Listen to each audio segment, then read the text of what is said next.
Innallaha ya'murukum an tu'addul amanati ila ahliha wa idza hakamtum bainan nas bil jihadi ala tariqati nahdatil ulama'i bi a'la'i kalimatillahi allati hiyal ulya bi qiyadati ulama'i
Kewajiban NU, PCNU melalui LPBHNU harus melakukan sosialisasi persoalan-persoalan hukum, aturan-aturan yang diatur oleh Indonesia agar apa?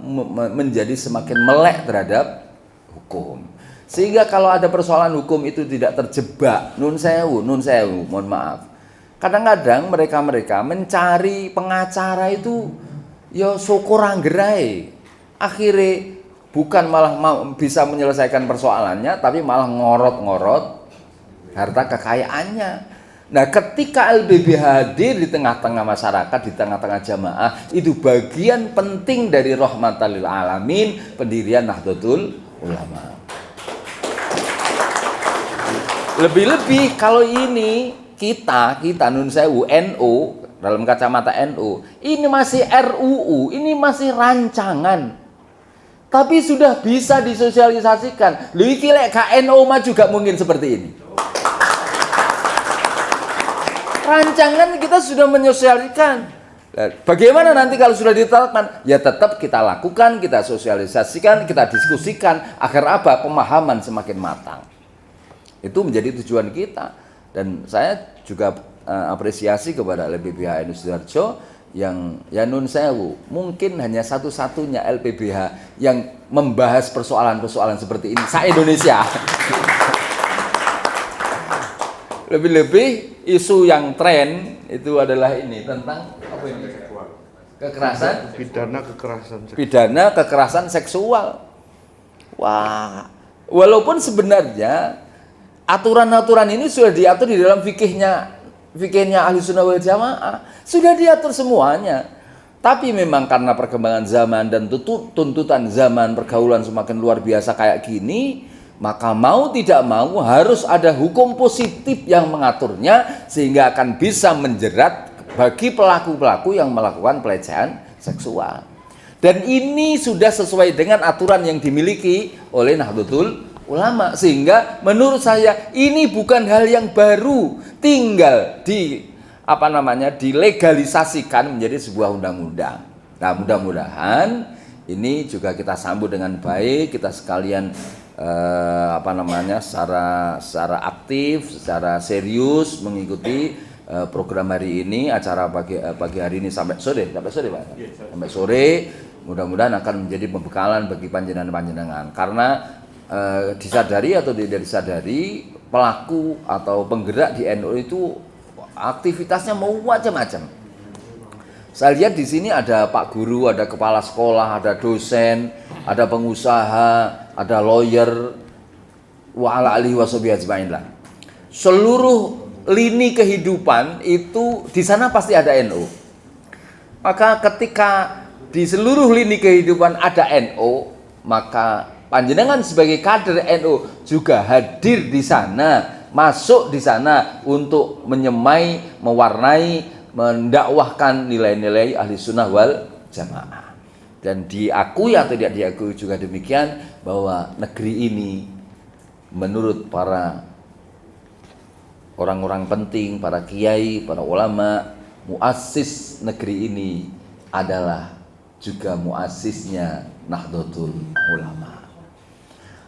Pendiri negeri ini adalah para kiai-kiai, para syuhada, para pejuang yang ditempelkan fotonya di dinding-dinding sekolah.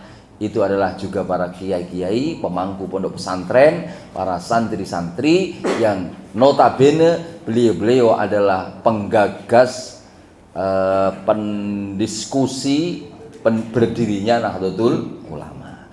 Oleh karenanya NU dan NKRI tidak bisa dipisahkan. Kalau ada NKRI pasti ada NU, di NU pasti ada NKRI. NKRI langsung cerdas, Pak.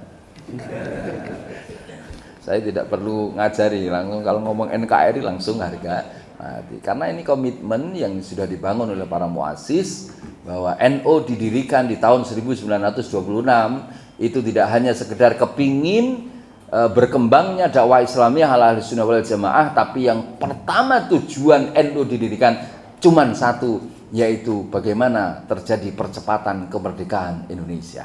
Dan setelah Indonesia merdeka, baru ruang dan gerak Nahdlatul Ulama untuk bisa mengembangkan dakwah Islamiyah ala ahli sunnah wal jamaah Nahdliyah itu bisa luar biasa. Dan satu-satunya negara yang bisa mengamalkan ajaran keagamaan secara leluasa, walaupun bukan negara Islam, secara leluasa itu masih ada di Indonesia. Negara lain belum ada. Malaysia, walaupun negara Islam, setiap ada kegiatan dakwah itu harus sertifikasi. Khotibnya harus sertifikasi. Lah Indonesia ono sertifikasi, lah ruwet.